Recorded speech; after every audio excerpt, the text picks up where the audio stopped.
Bom dia a todos e todas!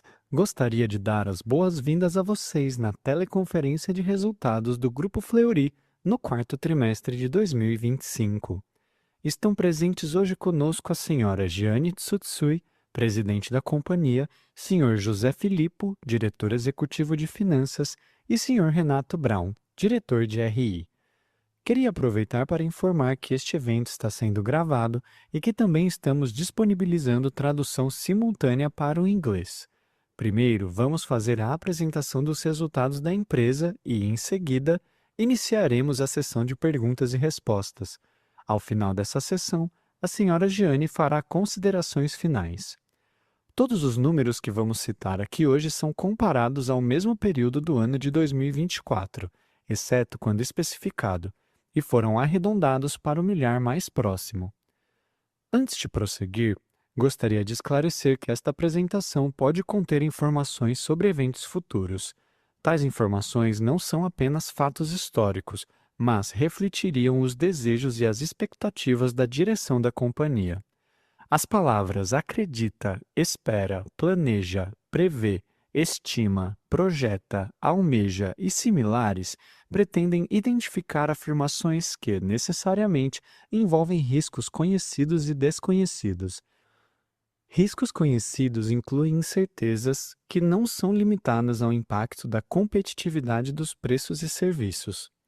Entre as incertezas estão também a aceitação dos serviços no mercado, transações de serviço da companhia e de seus competidores, aprovação regulamentar, flutuação da moeda, mudanças no mix de serviços oferecidos e outros riscos descritos nos relatórios da companhia. Agora, gostaria de passar a palavra para a senhora Giane Tsutsui. Bom dia a todas e todos, sejam bem-vindos à call de divulgação de resultados do quarto trimestre de 2025 do Grupo Fleury. Em nossa agenda hoje, teremos uma visão geral sobre o nosso negócio. Na sequência, passaremos por um dos principais diferenciais competitivos do Grupo Fleury, que é a cultura médica, e finalizaremos com os nossos destaques financeiros, olhando para o quarto trimestre, mas também para o consolidado de 2025. O Grupo Fleury tem apresentado resultados consistentes ao longo dos últimos anos. Fechamos 2025 sendo uma referência de qualidade em medicina diagnóstica em todo o país, graças à combinação de disciplina, eficiência operacional e excelência médica e técnica. As fortalezas do Grupo Fleury também estão calcadas na busca constante por inovação e pela adoção de tecnologias de ponta que se convertem em eficiência operacional e em diferenciação dos serviços prestados aos nossos clientes. O slide 5 reforça a estratégia que adotamos do Grupo Fleury de foco no crescimento orgânico e inorgânico do core de medicina diagnóstica composto pelos negócios de B2C e B2B. Estamos presentes no B2C com unidades de atendimento de diversas marcas que atendem aos segmentos premium, intermediário e básico, e seguimos aumentando nossa atuação de maneira contínua e disciplinada. Por meio do B2B, atendemos laboratórios parceiros e hospitais em todo o país, atuando em grande escala de processamento de exames, o que nos traz eficiência operacional e maior competitividade em todos os negócios.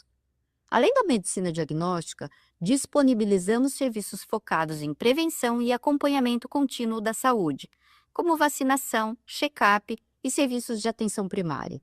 Em algumas especialidades dos novos elos, também atuamos em consultas e tratamentos ambulatoriais, consolidando nosso posicionamento de oferta integrada, que reforça o negócio core e contribui para a sustentabilidade do sistema de saúde. No slide 6, temos uma visão mais detalhada de cada unidade de negócio. A medicina diagnóstica B2C corresponde a 69% da receita total e inclui as 573 unidades de atendimento em 14 estados. Essa unidade apresentou crescimento importante em 2025, com expansão orgânica e inorgânica.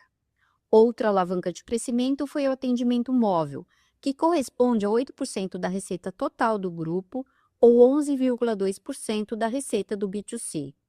O desempenho do móvel reflete expansão de rotas de atendimento e uma mudança do comportamento do cliente que valoriza a comodidade e a excelente qualidade dos nossos serviços.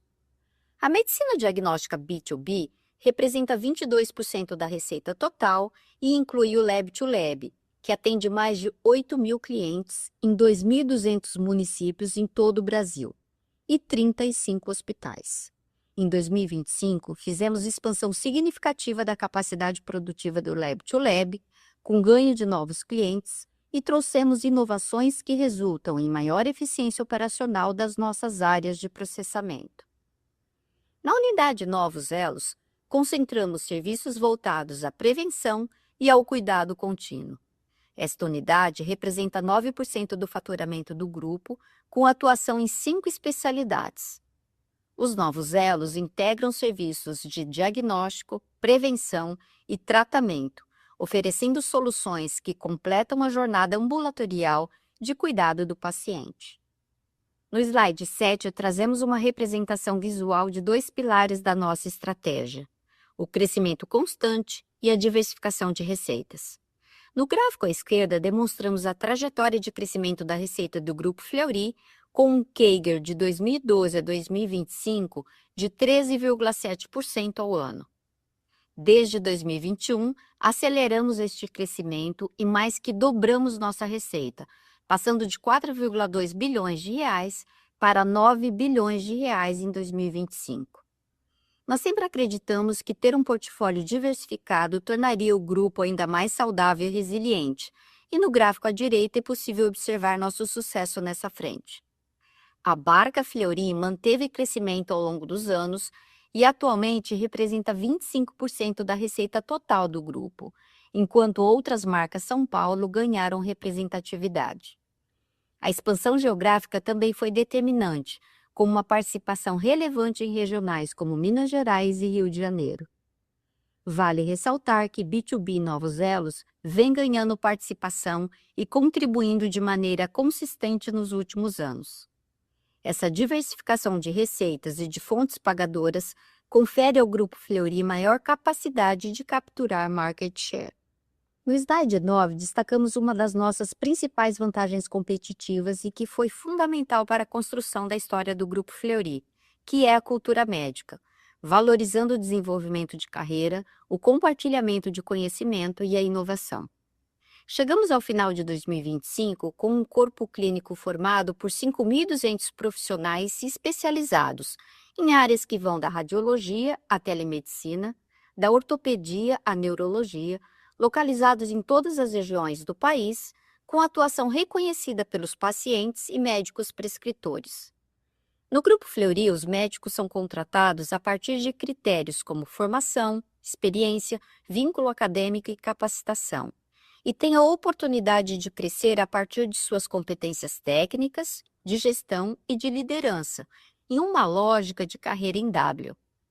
Isso faz com que tenhamos nos tornado uma das maiores plataformas médicas do país e um polo de atração de novos talentos. Em 2025, os profissionais do Fleury publicaram quase uma centena de trabalhos revisados por pares em algumas das mais importantes revistas científicas do mundo. Trata-se de um conhecimento que fortalece a medicina, tem impacto real sobre o bem-estar dos pacientes, aumenta a efetividade dos tratamentos e contribui para a sustentabilidade do sistema. Passamos agora para os destaques financeiros no slide 11. No 4T25, a receita bruta atingiu 2,2 bilhões de reais, com crescimento notável de 12,2%. O grande destaque foi a unidade B2C, com avanço de 13,4%, sendo 10,2% orgânico. A marca Fleury, que em 2026 completa seu centenário e está na origem da companhia, demonstrou forte resiliência com crescimento de 8,6% no 4T25. As demais marcas São Paulo cresceram 12% organicamente e 25,5% considerando as aquisições de confiança do Laboratório São Lucas. O Rio de Janeiro demonstrou, mais uma vez, forte crescimento de 14,1% e Minas Gerais apresentou crescimento orgânico de 14,4% e 21,3%, considerando a aquisição de Hemolab. B2B Novos Elos apresentaram um crescimento de 4,1% e 24,4%, respectivamente. O EBITDA atingiu 455,9 milhões de reais, com aumento de 12,5% na comparação com o 4T24 e margem de 22,1%. O lucro líquido foi de R$ 96,3 milhões, avançando 14,7%. A margem líquida, por sua vez, foi de 4,7%, 11 base points acima da registrada no 4T24. Consistência e disciplina se refletem nos resultados consolidados no ano de 2025. Nossa receita bruta anual superou os R$ 9 bilhões, com crescimento de 8,2%. A disciplina na gestão de custos e despesas se manteve em nossa execução, sendo que o EBITDA atingiu R$ 2,1 bilhões no ano de 2025, mantendo margem estável de 25,8%, apesar da mudança de mix de marcas e negócios. O lucro líquido anual foi de R$ 612,8 milhões, estável em relação a 2024, com margem líquida de 7,4%. A geração de caixa alcançou R$ 2,1 bilhões em 2025, um crescimento de 10,5%. O cash conversion atingiu 99,9% do EBITDA, refletindo a eficiência do nosso modelo de negócios.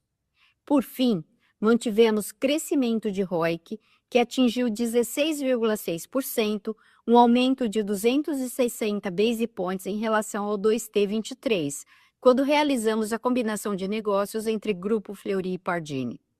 Agora, passo a palavra ao José Filippo, diretor executivo de Finanças e Relações com Investidores, que comentará com mais detalhes a nossa performance financeira.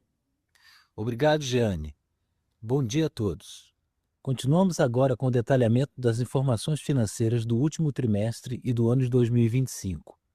No slide 12, vemos que a receita bruta no trimestre foi de R$ 2,2 bilhões, com importante crescimento de 12,2% na comparação com 2024. Esse resultado é consequência da expansão observada com crescimentos nas nossas 3 unidades de negócio. B2C com 13,4%, B2B com 4,1% e Novos Elos com 24,4%. Já no ano consolidado, a receita bruta atingiu R$ 9 bilhões, com crescimento de 8,2%. Passando para o slide 13, detalhamos o desempenho da receita da unidade B2C. Como visto anteriormente, nosso crescimento foi robusto, 13,4% no último trimestre, com desempenho forte em todas as praças. Esse resultado já reflete as aquisições de Confiance, Laboratório São Lucas e Hemolab, que ampliaram nossa presença no interior de São Paulo e Minas Gerais. Excluindo as aquisições, tivemos um crescimento orgânico de 10,2% no trimestre. O atendimento móvel tem se mantido como importante canal e hoje já equivale à receita de 72 unidades de atendimento. No ano, o crescimento total das unidades B2C foi de 11,1%, sendo 9,5% orgânico. No slide seguinte, slide 14, observamos a evolução do negócio B2B, que no quarto trimestre de 2025 apresentou crescimento de 4,1% na receita, alcançando R$ 485 milhões, com uma boa performance no Lab-to-Lab Pardini, que conseguiu compensar a saída de contrato relevante de cliente em hospitais encerrado em novembro de 2024. A receita se manteve estável no consolidado do ano de 2025, comparada com o ano anterior, alcançando R$ 1,96 bilhão. Passando agora para o slide 15, vemos o crescimento de 24,4% da unidade de negócio Novos Elos, no quarto trimestre, com receita de R$ 217,5 milhões. No ano, o total da receita foi de R$ 818,5 milhões, com crescimento de 7,3%. O crescimento no quarto trimestre foi impulsionado pela boa performance em todas as linhas de negócios da unidade e foi impactado positivamente por 2 aplicações de medicamento de alto custo. A unidade Novos Elos representou 9% da nossa receita em 2025. No slide seguinte, 16, o lucro bruto cresceu 8% no trimestre, alcançando R$ 490,1 milhões. A margem bruta foi de 23,8%, com redução de 88 basis points. O desempenho foi impactado negativamente pela aplicação de 2 doses de medicamentos de alto custo no trimestre e positivamente pela linha de pessoal e serviços médicos, beneficiada por programas recorrentes de otimização de custos. No ano, o lucro bruto alcançou 2,2 bilhões de reais, com crescimento de 2,9% em relação ao ano anterior. No slide 17, observamos as despesas operacionais, que caíram em proporção à receita líquida, tanto no trimestre quanto no acumulado do ano. Essa variação é consequência principalmente de uma redução de despesas gerais e administrativas, que reflete a disciplina da companhia na gestão de custos. Por outro lado, tivemos um aumento na linha de depreciação e amortização, também observado no trimestre anterior. Esse aumento é consequência de maiores investimentos em tecnologia que têm permitido ganhos de produtividade. No slide 18, apresentamos o EBITDA, que foi de 455,9 milhões de reais no quarto trimestre de 2025, com margem estável de 22,1%. O crescimento no trimestre foi de 12,5%. No ano, o EBITDA cresceu 7,7%, atingindo 2,153 bilhões de reais, com margem estável de 25,8%. O lucro líquido apresentado no slide 19 teve crescimento de 14,7% no trimestre e somou 96,3 milhões de reais, com uma margem líquida de 4,7%. No trimestre, tivemos um impacto positivo do incentivo da Lei do Bem, que levou a uma alíquota efetiva de imposto de renda de 4,3% e compensou o aumento nas despesas com juros e depreciação e amortização. No ano 2025, o lucro líquido foi de 612,8 milhões de reais, praticamente em linha com o ano anterior. No próximo slide, slide 20, os investimentos de capital somaram 171,7 milhões de reais no último trimestre do ano passado, 18,4% a menos que o mesmo período do ano anterior. Vale destacar o crescimento de mais de 37% no investimento em novas unidades, expansão de oferta e áreas técnicas, que resulta em um ganho de capilaridade, aumento de capacidade produtiva e melhoria de eficiência. No ano, o CAPEX cresceu 3,7% e somou 506,1 milhões de reais. Mais da metade desse investimento foi em tecnologia, permitindo ganho de produtividade essencial para o desenvolvimento e performance do Grupo Fleury. No próximo slide, slide 21, destacamos a geração operacional de caixa, que cresceu 7,5% no trimestre e alcançou 605,9 milhões de reais. No ano, a geração operacional de caixa alcançou 2,133 bilhões de reais. O cash conversion foi de 99,9% do EBITDA. Passando para o slide 22, mostramos a consolidação da mudança de patamar do nosso ROIC, desde a combinação de negócios com o Grupo Pardini. Fechamos o ano com ROIC de 16,6%, 260 basis points acima do segundo trimestre de 2023. Em um período de taxas de juros elevadas, mantivemos a alavancagem baixa de uma vez o EBITDA, que nos permite aproveitar boas oportunidades de expansão inorgânica. No slide 23, podemos observar a confortável situação de caixa da companhia. Num cenário hipotético, nosso caixa atual seria capaz de honrar todos os vencimentos de dívida pelos próximos 3 anos. Ao longo dos últimos 2 anos, melhoramos continuamente o perfil da nossa dívida, que hoje tem um custo menor e um rate maior. Antes de iniciarmos a sessão de perguntas e respostas, passo a palavra para a Jeane para a conclusão da apresentação. Obrigado. Obrigada, Filippo. A estratégia do Grupo Fleury, refletida nos resultados de 2025 que acabamos de apresentar e planejada para os próximos anos, combina crescimento orgânico e inorgânico. O crescimento orgânico é resultado do aumento do mercado de medicina diagnóstica, mas também aumento do nosso market share, fruto de novas parcerias com fontes pagadoras, ampliação de portfólio de produtos, otimização de agendas médicas e aumento da receita por metro quadrado em unidades existentes. O atendimento móvel tem sido uma importante alavanca de crescimento, sendo que atualmente a receita corresponde à receita de 72 unidades de atendimento, sem necessidade de investimentos adicionais. Em 2025, fizemos importante ampliação de capacidade produtiva do Lab to Lab e já começamos a capturar novos clientes. Nosso foco de M&A tem sido em ativos de medicina diagnóstica, onde conseguimos integrar rapidamente e capturar sinergias. Em 2025, realizamos o closing do Confiança em Campinas, aquisição do Hemolab em Minas Gerais, aquisição do Laboratório São Lucas em Rio Claro e o anúncio do FEME, que aguarda a aprovação do CAD. Para aquisições, sempre avaliamos o pilar estratégico, o cultural e os parâmetros econômico-financeiros, sendo que em 2026 seguiremos com a mesma disciplina, buscando novas oportunidades.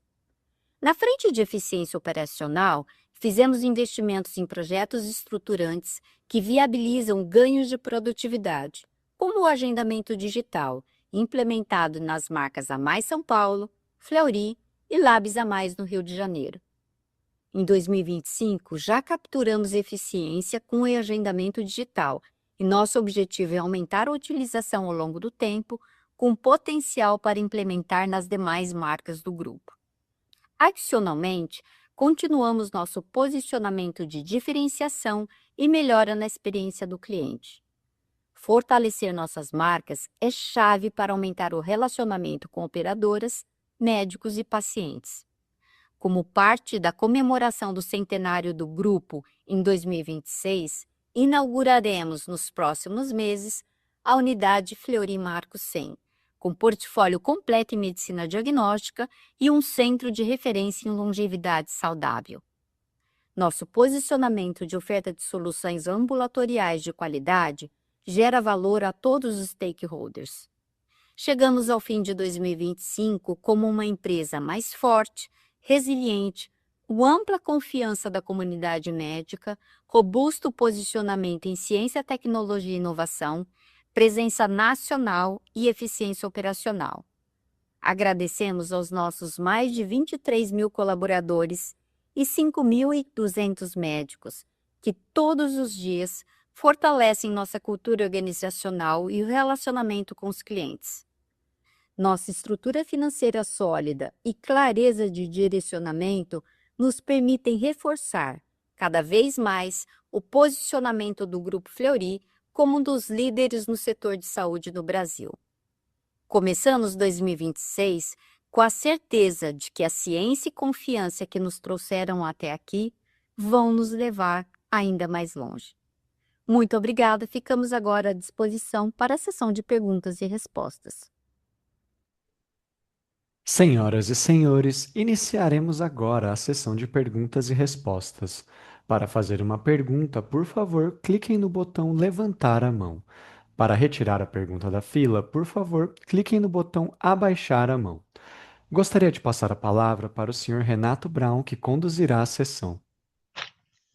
Bom dia. Primeira pergunta do JP Morgan, Joseph Giordano. Olá, bom dia a todos. Bom dia, Renato, Giane, José Filipe. Obrigado pela pergunta. Eu queria explorar um pouquinho as tendências de margem a médio e longo prazo, né? A gente olha esse TRI, a gente teve 2 infusões de alta complexidade que, né, arrastam a margem um pouco para baixo. E do outro lado a gente teve um G&A bastante enxuto aqui, né? A empresa fez um bom trabalho nessa frente. Então, olhando para os próximos TRIs, né, a gente tem uma composição de receita, ainda com o Fleury crescendo próximo de 9%, a gente vê as outras marcas ainda num duplo dígito. Então, olhando para frente, como é que a gente deveria pensar na composição dessa margem EBITDA, né? Se ela vai um pouquinho para baixo, se ela fica flat, né, e também entender o que a gente tem de arrastos, né, de M&As aqui que podem ainda ser ofensores de margem, mas entendo que eles são relativamente pequenos dentro do todo. Muito obrigado. Oi, Joseph, bom dia, obrigada pela pergunta. Joseph, você colocou muito bem, né? A gente tem conseguido manter uma margem EBITDA estável, apesar dessa mudança de mix que você mencionou, ou seja, nós temos uma marca Fleury que vem de forma robusta, crescendo, mas no ano de 25 cresceu 7,7, enquanto outras marcas regionais, elas crescem no ritmo mais acelerado, outras marcas São Paulo, Rio, Minas, com crescimento double digit orgânico, além dos nossos M&As. E nós temos sido muito disciplinados em termos de controle e eficiência operacional para que a gente mantenha a margem, apesar dessa mudança de mix. Mas eu chamo atenção também com relação ao nosso ROIC, ou seja, cada vez mais nós temos, eventualmente, serviços que podem ter uma margem menor, mas um ROIC maior. O próprio exemplo é o Lab to Lab, onde nós temos uma margem levemente menor do que as unidades de atendimento, mas, como já temos capacidade produtiva, ele tem um ROIC semelhante das unidades de atendimento. E essa composição ao longo do tempo é uma composição muito saudável. Crescemos, mantendo margem e aumentando o ROIC, como nós demonstramos um crescimento de 260 base points de ROIC desde a nossa combinação de negócios com o Pardini. Então, vamos continuar olhando com bastante disciplina a margem. Claro que para o futuro nós temos eventuais alavancas de ganho de margem EBITDA, principalmente com a transformação digital, onde hoje nós já temos investimentos e isso nos leva a ganhar eficiência ao longo do tempo, mas isso leva um certo tempo para que a gente possa capturar. Outro ponto a gente tem feito os M&As com integrações bastante estruturadas, essas integrações nos permitem captura de sinergias, e isso a gente vem executando com bastante disciplina também, mas os M&As realizados no ano de 25, eles não são tão grandes, lembrando que em 2026 a gente ainda tem o FEM após a aprovação de CAD. Então, de uma maneira geral, nós estamos bastante positivos com relação a essa nossa estratégia de crescimento e a disciplina em relação à margem e crescimento de ROIC. Obrigada, Joseph. Obrigado, Giane. A próxima pergunta do Morgan Stanley, o Maurício Cepeda, por favor. Bom dia pessoal, bom dia Jane, Filipe, Renato, obrigado pelo espaço. Eu queria explorar um pouco a questão da inserção de vocês, né, no contexto da Brat Saúde e como isso poderia influenciar algumas das estratégias, né, especialmente a diversificação e o B2B. Né? Evidentemente o Bradesco não é o único acionista, né, do Fleury, mas como eu já falei, vocês estão claramente inseridos, né, nesse contexto da listagem da Brat Saúde. Então, como ficaria essa questão da diversificação, dos novos elos, né, que vocês têm nesse contexto novo? Se vocês já conversaram com o Bradesco sobre isso. Também a questão da JV, né, da cromo-oncologia, até porque não é novo, né, mas a Brat Saúde está bem próxima à Redditor, né, então como fica essa JV nesse novo contexto? E se essa aproximação que o Bradesco, né, especificamente agora a Brat Saúde tem com a Redditor, combinado até com o próprio poder de barganha que o Bradesco tem como fonte pagadora, se de alguma forma isso pode reabrir para vocês oportunidades no B2B de hospitais em geral, né, não só na Redditor, mas de outros hospitais que o Bradesco tem uma relação muito forte. Então é isso. Obrigado, gente. Obrigada, Cepeda, bom dia. Cepeda, o anúncio da Brat Saúde, que aconteceu recentemente, nós vemos isso como um movimento bastante positivo. Nós temos uma instituição do porte do Bradesco, colocando e apostando no potencial do setor de saúde no Brasil. Isso é muito importante. Um outro aspecto é que nós temos agora uma empresa de capital aberto, com receita de 52 bilhões, e que isso também coloca para o mercado de capitais esse potencial do nosso setor, que a gente vem enfatizando o envelhecimento da população, o aumento de doenças crônicas e a importância do setor de saúde. Um outro aspecto que eu lembro é que o Bradesco está na nossa base acionária, então é um acionista de referência desde 2009, então há 17 anos, participa do nosso conselho de administração e apoia bastante a nossa gestão. Lembrando também que a nossa estratégia permanece, inclusive aprovada pelo conselho de administração, onde esse crescimento nas diferentes linhas de negócio, não só o B2C, como o B2B que você mencionou, nós temos aqui uma visão de importância dos nossos serviços frente não só a todas as operadoras, mas com relação ao próprio Bradesco. Nós temos a JV de oncologia, que é um terço cada um, Fleury, Bradesco e BP. A Croma Oncologia, ela está operando com 4 unidades de atendimento, com credenciamento, então nós já vemos ao longo do tempo o potencial dessa JV e principalmente o potencial da oncologia frente aos fatores epidemiológicos que mencionamos anteriormente. É claro que, na nossa visão, ter players relevantes, players saudáveis e players que ao longo do tempo vão nos permitir maiores parcerias e oferta de produtos diferenciados, isso é muito importante. Lembrando que nós fazemos esse relacionamento com todas as operadoras, mas recentemente, inclusive, a gente está vendo aí movimentos de posicionamento de produtos no segmento premium, isso favorece a nossa marca Fleury, isso favorece todo o reconhecimento que nós temos com a comunidade médica e oferta de serviços cada vez mais integrados, essa jornada que nós temos no Novos Elos, que também foi aprovada e apoiada pelo Conselho de Administração, oferecendo serviços ambulatoriais que completam essa jornada, eu acho que são passos importantes. Então, de uma maneira geral, nós estamos otimistas, Cepeda. Maravilha, maravilha, Jane, obrigado. Próxima pergunta do Citi, Leandro Bastos, por favor. Oi, bom dia, pessoal, doutora Jane, Filipe, Renato, obrigado. São 2 perguntas aqui. Acho que a primeira eu queria explorar um pouquinho aqui a performance da marca Fleury, né? Acho que foi mais um tri muito bom de crescimento. E queria pegar aqui um pouco mais de cor, assim, sobre os principais drivers, né? Se foi um mercado melhor, se teve ganho de share. Até se vocês puderem dividir um pouquinho aqui qual que deveria ser a perspectiva de crescimento para esse ano, até um pouquinho que você já identificam aqui de derivadas nesse início. Acho que esse seria o primeiro ponto.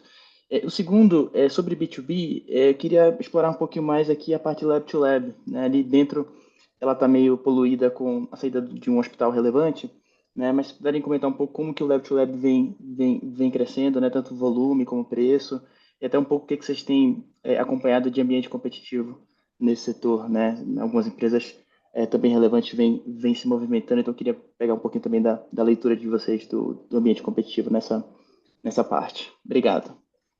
Oi, Leandro, bom dia, obrigada pelas perguntas.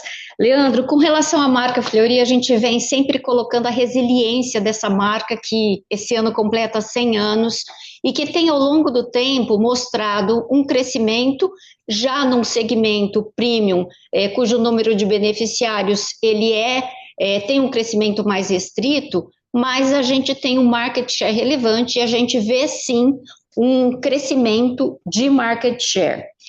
Lembrando que na marca Fleury a gente tem falado sobre novos serviços, inovação, novos testes, mas também os serviços, os centros integrados.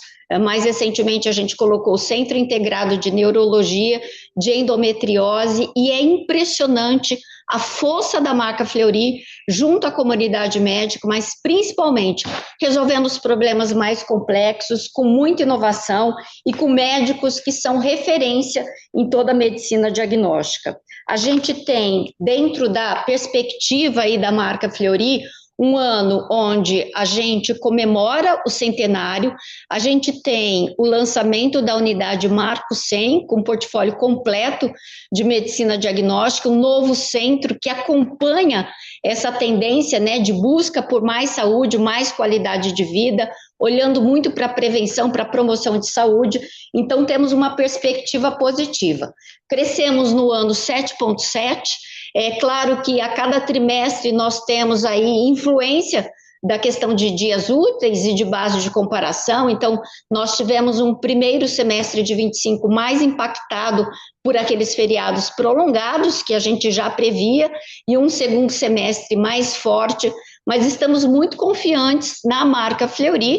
Claro que o crescimento da marca Fleury, ele é inferior às demais marcas, por exemplo, de São Paulo, uma vez que o market share da marca Fleury, ele já é bastante grande, né? Enquanto das outras marcas, a gente ainda tem espaço em termos de market share. Mas mais recentemente também, eu já comentei na resposta anterior, a gente tem visto as operadoras buscando serviços premium, e isso também fortalece a nossa marca Fleury. Então, estamos bastante positivos com relação à marca Fleury.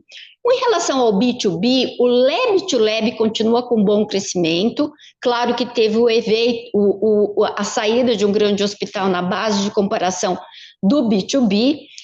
O Lab to Lab, o serviço de apoio laboratorial, ele cresceu no último trimestre 8,1%, mostrando que a nossa estratégia continua no Lab to Lab.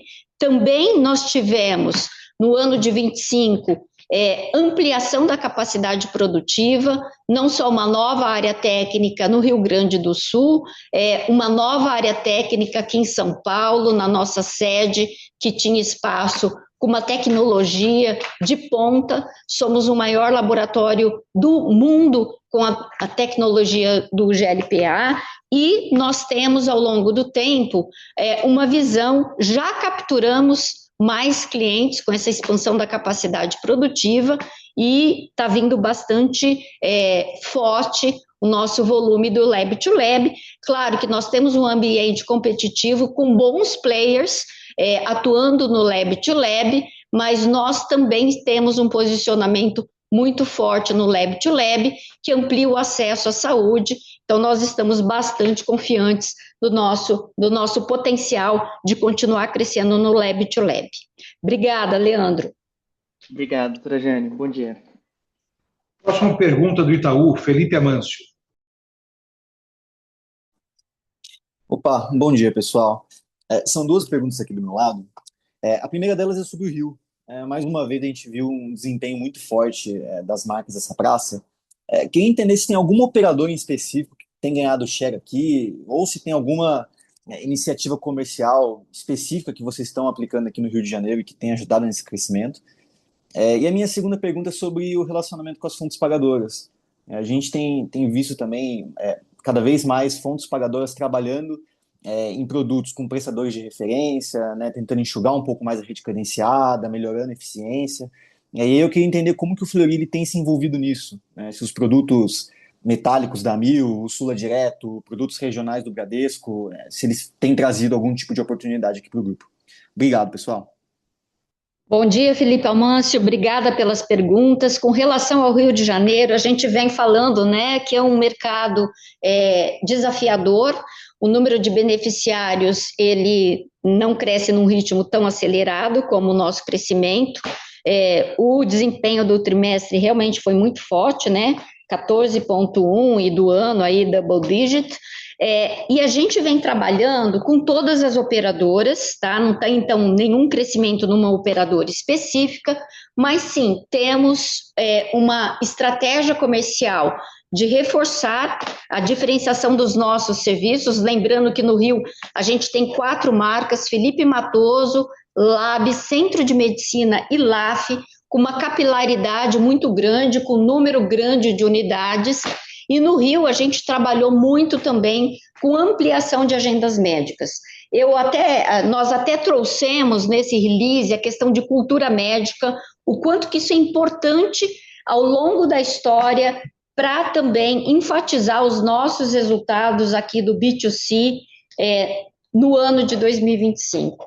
Nós temos conseguido atrair médicos, não só por todo esse plano que nós temos de carreira, mas também por uma gestão muito próxima da equipe médica ali, estando não só oferecendo equipamentos de ponta, mas também agendas bastante fortes.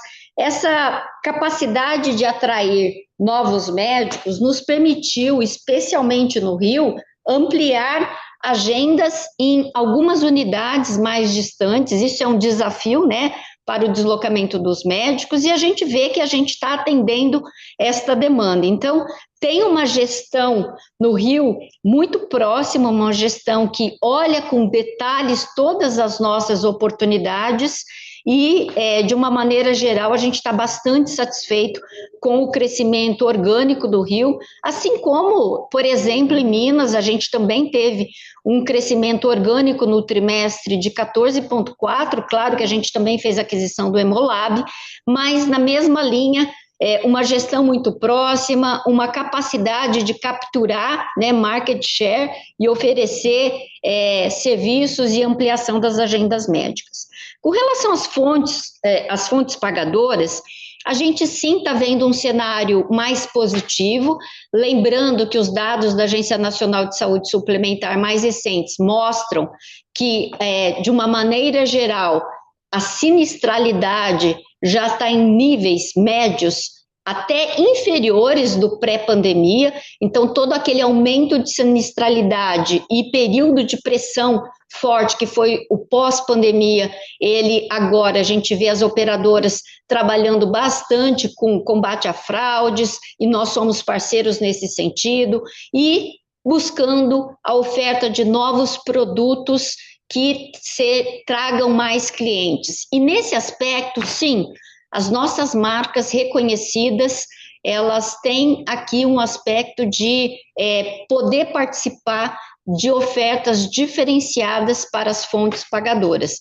Então, estamos trabalhando continuamente próximas às operadoras, com construção de algoritmos diagnósticos, com oferta de produtos diferenciados.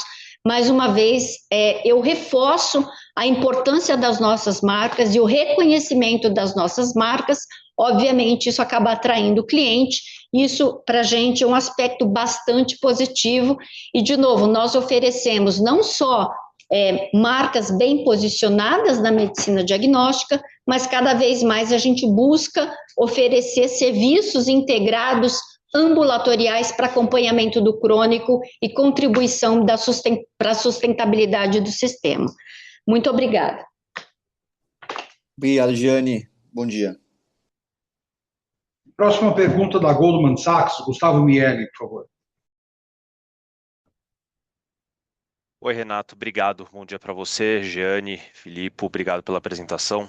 Eu tenho duas também, por favor. A primeira delas, eu queria até pegar a esteira nesse último comentário da Giane sobre, enfim, estreitamento de relacionamento com as fontes pagadoras e esse ambiente de sinistralidade um pouco mais saudável que a gente está vendo dentre os planos de saúde. Eu queria entender se isso deveria trazer algum upside para glosas, né? Esse talvez seja, acho que o sexto tri seguido que a gente vê uma glosa rodando aí num patamar mais de 1,4% da receita. Foi um deslocamento versus aquele patamar de 1 ponto que a gente via no primeiro semestre de 24. Eu queria entender se existe algum upside na cabeça de vocês de eventualmente esse número voltar a normalizar aqui com, enfim, as operadoras precisando na margem arrochar um pouco menos aqui esse controle de sinistros. Essa seria uma primeira pergunta. E um segundo ponto, esse mais relacionado aqui em relação ao mix de receitas dentro de PSC. O 2025 aqui fecha com crescimento próximo a 11%, olhando o ano fechado, e acho que em linha com o que vocês vinham sinalizando, esse crescimento ele vem todo em volume, né? Tiver aqui a linha de receita por exame praticamente flat, 25 contra 24. Eu queria entender como que a gente deveria pensar nessa composição preço e volume para 2026, se de repente ticket pode ganhar um pouco mais de relevância aqui nessa composição e se eventualmente isso poderia trazer até um benefício para a margem EBITDA olhando esse ano. São esses dois pontos, pessoal. Muito obrigado. Oi, Miele, bom dia, obrigada pelas perguntas. Eu vou começar pelo final, Miele, e você observou bastante o nosso gráfico com relação a volumes, receita por exame, exame por atendimento. Lembrando que a gente também tem um mix de AC e CD, tá? E as nossas últimas aquisições de PSC, eles são ativos de análises clínicas, Confiança em Campinas, Hemolab em Minas, também o Laboratório São Lucas em Rio Claro. Isso acaba influenciando o nosso mix. A gente tem crescido mais em análises clínicas do que imagem. Isso traz um número maior de exames, e a gente viu aqui no quarto trimestre um crescimento de 13,6% em volume de exames. Isso traz um aumento no número de exames por atendimento, também no último trimestre um crescimento de 9,2%. Isso faz com que a receita por exame, ela se mantenha flat ou até caia levemente, né? Manteve aí em 37,6%. Ou seja, quando você cresce mais em exames de análises clínicas, é um volume grande, o número de exames por ficha acaba aumentando. Em geral, quem faz exames de análises clínicas faz hemograma, colesterol, dosagem de hormônio e esse número de exames por ficha aumenta, mas quando a gente olha o ticket por cada exame, ele é menor. Se você compara o exame de análises clínicas com uma ressonância, ele é menor. Então, esse efeito é mais pelo mix entre análises clínicas e imagem. De uma forma geral, a gente tem conseguido repassar preço, sim. A gente sempre fala aí numa faixa de 50% a 70% do IPCA, e a gente tem crescido o volume muito porque algumas das negociações comerciais, ela traz um componente de trazer mais volume, e eu até consigo ser mais competitiva em preço, uma vez que eu diluo os nossos custos fixos, tá? Mas a gente está bastante atento com relação a isso. Como a gente mencionou, a gente conversa bastante com as operadoras, tem as negociações, equipe comercial muito próxima às fontes pagadoras. Óbvio que a gente quer passar o maior preço possível e, ao longo do tempo, continuar aí a nossa jornada de ter um bom atendimento, mas também ter uma empresa crescendo de forma saudável. Com relação às glosas, eu acho que o Filipe pode aqui também colocar um pouco. Pois não. Bom dia, Miele, tudo bem? Em relação à glosa, como você pontuou, elas têm se mantido estável, o nível mantido estável desde o ano do exercício anterior, né? E só para relembrar, a gente falou algumas vezes, tivemos a oportunidade de comentar sobre a gestão do ciclo do recebimento. Acho que essa manutenção, ela reflete também a gestão do ciclo do recebimento, onde a área financeira assumiu dentro do Shared Services essa responsabilidade, tem trabalhado muito próximo junto com a área comercial, os operadores. Isso conecta com o ponto que você chamou a atenção, e a Eugênia acabou de pontuar, da relação com as operadoras, né? Essa proximidade ajuda a entender e como funciona. É lógico que, como prestador de serviço, nós não queremos executar um serviço que venha a ser discutido com a operadora. Queremos ser mais efetivos possíveis e atender essa expectativa. É lógico que esse relacionamento ajuda quando você tem aspectos de processuais de pré-aprovação, de entendimento de como a operadora tem a expectativa de que o uso seja feito. Isso faz com que a gente tenha uma eficiência maior e, consequentemente, o nível de glosa ele não seja afetado. Acho que, em termos de futuro, obviamente que evoluir nesse processo, né? Se a gente conseguir diminuir esse patamar, é o desejo de todos. Acredito que a própria operadora também não quer aumentar esse patamar, então é questão de eficiência na hora de operar. Então, acho que a construção desse relacionamento, ela pode ajudar nesse nível, mas o mais importante nesse momento é uma estabilidade desse nível, né? Que a gente não tem aí um aumento do que diz respeito a esse provisionamento para glosas. Legal, tá claro. Obrigado, Filipe, Jeane, bom dia. Próxima pergunta do BTG, Samuel Alves. Obrigado, Renato. Bom dia, Jeane, Filipe, bom dia a todos. Duas perguntas aqui do nosso lado. A primeira é sobre M&A. Recentemente, né, teve uma notícia mencionando uma mudança de controle, né, um concorrente importante de vocês em São Paulo. A pergunta é se vocês pudessem compartilhar com a gente se vocês chegaram a olhar aqui o ativo, se chegaram a oferecer proposta, ou se teve algum desafio ali relacionado a CAD ou risco de execução, valuation, que acabou pegando para vocês não oferecerem a proposta. Essa é a primeira pergunta. E a segunda é um pouquinho mais de detalhes sobre a Lei do Bem, né? Ela acabou ajudando o resultado agora no quarto trimestre, né? Mas para vocês pudessem explicar um pouquinho mais sobre a recorrência desse benefício, né? Se ele deve ficar mais concentrado no final do ano, assim como aconteceu em 2025, mas para a gente modelar aqui corretamente a linha de imposto. Obrigado. Oi, Samuel, bom dia, obrigada pelas perguntas. Com relação a M&A, Samuel, a gente vem colocando claramente a nossa visão de buscar todas as oportunidades, seja de M&As menores, como a gente tem feito, seja dos maiores transformacionais, mas sempre com muito critério. O pilar estratégico é fundamental, o pilar cultural, e essa nossa disciplina nos parâmetros econômico-financeiros, na alocação de capital, ela vem sendo aí perseguida ao longo do tempo, tá?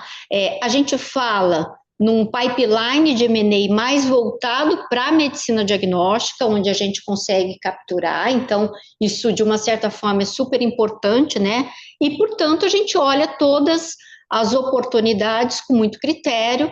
É claro que a gente sempre faz uma avaliação rigorosa aí de potencial de CAD, né? Mas também temos uma visão de que isso muitas vezes não é impeditivo, mas certamente a nossa visão é que vamos continuar aí olhando essas oportunidades à medida do possível, lembrando que nós temos uma alavancagem que nos permite aí perseguir, né, a nossa estratégia, mas isso precisa fazer muito sentido dentro de uma série de condições. Nós temos internamente um rigor em termos de governança, a gente sempre olha para uma série de questões. Então, isso tudo precisa ser considerado, tá, Samuel? Mas, com certeza, nós estamos, de uma certa forma, abertos a olhar os movimentos e dar os passos adequados em cada uma das nossas linhas de negócio. Com relação à Lei do Bem, o Filipe vai esclarecer o aspecto aí específico, técnico de recorrência, mas eu só gostaria de lembrá-los que há muito tempo nós investimos em pesquisa e desenvolvimento e inovação, nós somos uma referência em termos de medicina diagnóstica, em termos de novos testes, temos equipes de PhDs dedicadas, equipes de analista de dados, ciência de dados, e isso muitas vezes acaba não aparecendo, mas essa é uma área que sempre foi muito importante para o Grupo Fleury, e a inovação nos coloca na vanguarda da medicina e saúde de uma maneira geral. Samuel, bom dia. Então, complementando o ponto da Lei do Bem, na verdade ele está associado ao aspecto da taxa efetiva de imposto, que no nosso processo nós vemos linearizando essa taxa ao longo do ano, trimestre a trimestre, são feitas as avaliações e olhando os eventos, e com isso a gente vai construindo a taxa efetiva, ela tenderia a ser linearizada ao longo do ano. Isso inclui, por exemplo, a declaração de JCP, que é calculado, além dos próprios projetos de enquadramento aqui no que diz respeito à Lei do Bem, como a Jane falou, principalmente associados à P&D, e também algumas iniciativas da nossa inovação digital. Então, isso é muito comum. O que aconteceu agora no exercício 2025, e tem um fator que não é o one-off, mas ele influenciou o último trimestre, é que, tipicamente, ao longo do ano, essa visibilidade de enquadramento da Lei do Bem, ela acontece mais para o final do ano. E em 2025, nós fizemos toda a apropriação que conseguimos nesse enquadramento no último trimestre do ano. Em 2024, o ano anterior, o exercício anterior, nós fizemos ao longo do terceiro e do quarto trimestre. Só para ter uma ideia, em 2024 nós utilizamos 14 milhões de reais como Lei do Bem de benefício. em 2025 foram 16 milhões de reais. São praticamente um número muito parecido, só que 2025 ocorreu no quarto TRI, em 2024 ocorreu entre o terceiro e o quarto TRI. Isso fez com que o último trimestre ele acabasse tendo na comparação, uma taxa de efetiva de imposto menor. Só para ter uma outra ideia, olhando os últimos 3 exercícios, em 2023, nossa taxa efetiva de imposto foi 22%, em 2024 foi 23% e agora em 2025, 21%. Portanto, ela está num patamar coerente. Então, não houve uma mudança. É mais uma questão de geografia aqui da apropriação da lei do bem, como eu mencionei há pouco. Então, acho que isso não pode ser considerado como um item one-off. Eu acho que dentro desse patamar de taxa efetiva de imposto é o que a gente pode ver pela frente. Eu não justificaria nenhum tipo de reprogramação em termos de premissas. Obrigado, Felipe. Jeane, bom dia. Próxima pergunta do Bank of America, Flávio Yoshida. Olá, tudo bem? Bom dia, Jeane, Filipe e Renato. A minha pergunta é com relação ao móvel, né? Mas para a gente entender um pouco aqui do que a gente poderia esperar do crescimento do móvel olhando para frente, né? Porque o móvel vinha crescendo num bom ritmo, né? De duplo dígito. Nesse TRI a gente percebe uma desaceleração, ainda assim um crescimento bom, mas desacelerou. Então eu queria entender se teve alguma coisa estrutural, foi algum efeito one-off. E se tem espaço também para inclusão do móvel, seja em novas regiões ou novas marcas, para tentar alavancar um pouco mais o crescimento do móvel. Obrigado. Oi, Flávio, tudo bem? Bom dia, obrigada pela pergunta. Flávio, o atendimento móvel, ele teve um crescimento muito acelerado no pós-pandemia, e no pós-pandemia a gente já expandiu, ainda temos oportunidades sim, mas a gente já expandiu para as nossas regionais o atendimento móvel. Claro que a penetração ela é diferente a depender do tempo do serviço do atendimento móvel, porque tem uma mudança de comportamento do cliente para aderir ao atendimento móvel. Ela já é uma penetração muito madura na marca Fleury, embora a gente tenha ao longo do tempo conseguido crescer o número de portfólio de serviço, o número de serviços no atendimento móvel, enquanto em outras marcas essa penetração é menor. Mas também tem a ver com o aspecto cultural, com o tamanho da cidade. Claro que quando você pega uma cidade como São Paulo, Rio de Janeiro, o deslocamento do cliente, ele é muito mais, aí vamos assim dizer, o trânsito prejudica e a apreciação do móvel é maior. Enquanto em cidades menores, muitas vezes o cliente até gosta de se deslocar até a unidade. Mas de uma forma objetiva, o atendimento móvel é um serviço muito importante para a gente.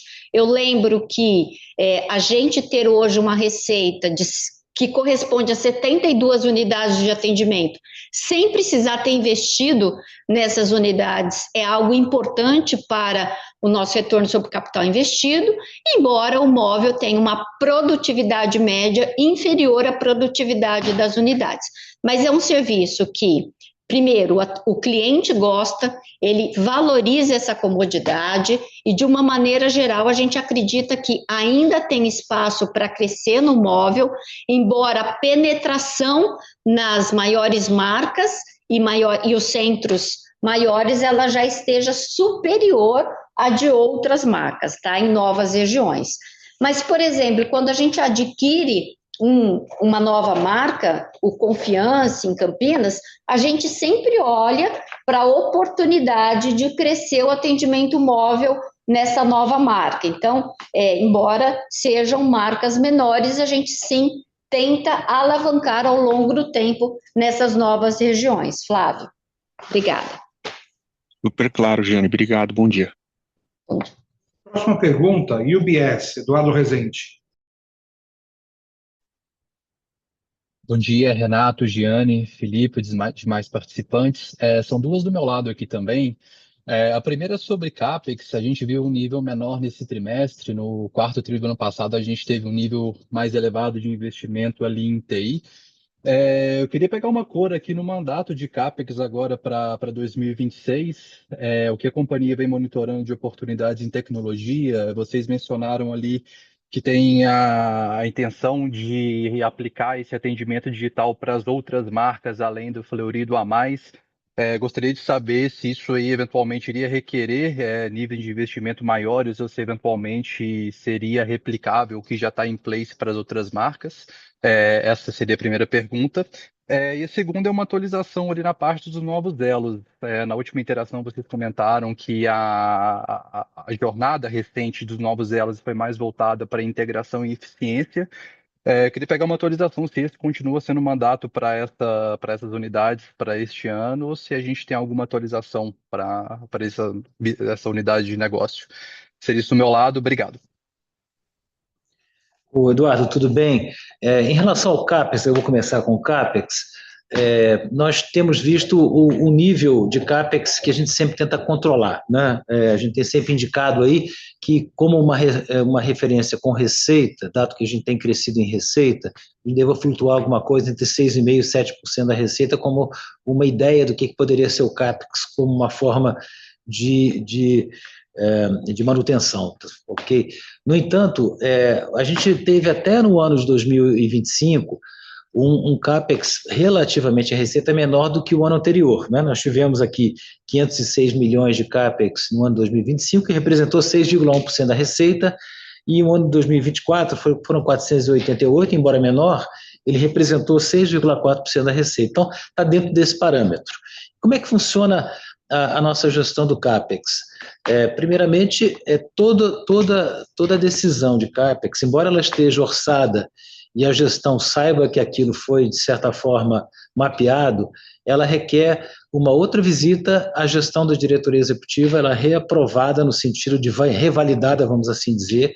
Todos os elementos, eles incluem EV, portanto, retorno, então a gente verifica a importância e a viabilidade econômico-financeira de um investimento, então tudo isso é muito cuidado, né? Todo o tempo em termos do processo, né? O perfil do CAPEX nos últimos anos, eles não tem mudado muito, e ele deve continuar dessa maneira. Você, de certa forma, colocou isso, metade do CAPEX está associado às iniciativas digitais, a outra metade entre renovação de unidades e atualização de equipamentos. Isso tem sido esse perfil e tem funcionado dessa maneira. Vale sempre lembrar que a gente não tem deixado de fazer os investimentos em infraestrutura. A gente comentou numa pergunta anterior sobre esses investimentos. Nós investimos em capacidade para Lab-to-Lab em Farrapos, no Sul, Solução Santa Catarina, um andar de mais de 1.000 metros quadrados no Brooklyn, em São Paulo, onde nós estamos aqui, uma linha de produção do estado da arte para a produção de Lab-to-Lab. Então, nós temos trabalhado também nos investimentos que levam a capacidade de aumento comercial, a gestão comercial para o aumento da receita. Então, isso tem sido cuidado, obviamente, como eu disse, tudo com suas análises de retorno e validação que usa e olha aspectos econômico-financeiros e, obviamente, de capacidade de a gente manter a nossa gestão para o futuro. Então, de uma maneira geral, acho que o CAPEX está equilibrado, ele tem um modelo de gestão interno que ele é maduro e ele tem olhado essa disciplina. Ele tem a ver, inclusive, com a nossa geração de caixa boa, a forma de você olhar bem esse CAPEX e não dispor do investimento desnecessariamente, ou pelo menos de uma maturidade diferente. Então, basicamente, é dessa forma que a gente olha o CAPEX. Em resumo, muito digital, deverá continuar acontecendo, porque ele é necessário, mas também a infraestrutura é importante para a gente, dentro de um parâmetro que a gente monitora. Eduardo, obrigada pela pergunta. Em relação a novos elos, eu chamo a atenção que sim, a gente teve uma fase inicial em que passamos por aquisições de empresas, depois uma expansão orgânica e, mais recentemente, uma jornada de eficiência, e isso está acontecendo conforme o nosso planejamento, portanto, estamos executando isso. É importante a gente lembrar que em novos elos nós tivemos a expansão de unidades, por exemplo, unidades de fisioterapia, de ortopedia, de infusão de medicamentos imunobiológicos, e nós estamos com um bom ramp-up dessas unidades, o que nos ajuda a chegar ali numa margem do negócio, que é o que a gente acredita que a gente tem que atingir mesmo, antes de passar por um período, por uma fase de maior expansão. E eu chamo a atenção do posicionamento estratégico e da importância de novos elos. Claro que o nosso core é de medicina diagnóstica, a gente vem crescendo nas unidades de atendimento, como a gente falou. Novos elos acaba completando a jornada ambulatorial e hoje a gente já tem produtos. Vou dar um exemplo, diagnóstico de câncer de mama, em que a gente consegue acelerar e tornar uma jornada mais fluida nessa situação específica, e isso está sendo de interesse para as fontes pagadoras, uma vez feito o diagnóstico, a aceleração e o encaminhamento dessa paciente com câncer de mama ajuda a reduzir o custo total para as operadoras, sem contar no benefício em termos de vida e experiência para nossa cliente. Então, essa jornada mais fluida é importante, tem sido valorizada pelas operadoras e nós tivemos em Novos Elos toda uma estruturação. Por exemplo, a gente teve troca de sistema com prontuário eletrônico no ano de 25, isso é importante para essa conexão. E eu lembro que Novos Elos, a parte de diagnóstico, por exemplo, um paciente que vai num serviço de ortopedia e precisa fazer uma ressonância, a receita da ressonância vem para o PSC, seja a marca Fleury, seja a marca Mais, por exemplo. Mas a integração da jornada é algo que a gente acredita e que faz sentido dentro desse nosso posicionamento, onde nós já temos um market share relevante em diagnóstico, por exemplo, na marca Fleury, e a gente tem como dar o suporte para esse paciente para mantê-lo dentro dos nossos serviços e aumentar o share of wallet. Então, nós estamos bastante satisfeitos com Novos Elos. Por enquanto, a gente sim está investindo em jornada de eficiência e jornada de integração, mas a gente vê como um elemento importante para a nossa estratégia e um elemento que nos ajuda a também, diferenciar os nossos serviços de medicina diagnóstica, por exemplo, da marca Fleury. Então, muito obrigada, Eduardo, pela pergunta. Super claro, Giane, Filipe, obrigado. Senhoras e senhores, não havendo novas perguntas, encerramos neste momento a sessão de perguntas e respostas. Gostaria de passar a palavra à senhora Giane Tsutsui para considerações finais. Muito obrigada por estarem conosco. Nós demonstramos mais uma vez consistência na entrega de resultados. Eu agradeço a confiança dos nossos clientes, dos médicos parceiros e acionistas no ano de 2025. O apoio do nosso conselho de administração e principalmente a dedicação da liderança do Grupo Fleury, bem como o engajamento dos nossos colaboradores e médicos, que são a base do nosso sucesso. Entramos no ano de 2026 já comemorando o centenário do Grupo Fleury. Um século de transformações, inovações, excelência técnica, cultura organizacional forte e profundo respeito por nossos stakeholders, para os quais continuaremos a trabalhar incansavelmente, gerando valor a todos. Obrigada, boa tarde e espero vocês em nossa próxima divulgação de resultados. A teleconferência do Grupo Fleury está encerrada. Agradecemos a participação de todos e tenham um bom dia.